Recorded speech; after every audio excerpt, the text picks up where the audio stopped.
இல்லை என்று சொல்லும் மனம் இல்லாதவன், ஈடு இணை இல்லாத கருணை உள்ளவன், இன்னல் பற்றி எழும் குரலை கேட்கின்றவன், எண்ணங்களை இதயங்களை பார்க்கின்றவன்,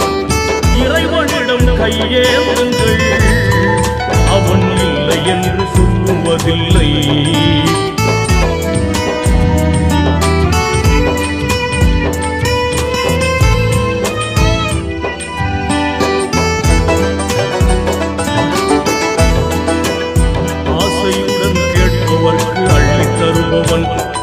அல்ல துன்பம் துயரங்களை கிள்ளி எறிபவன்,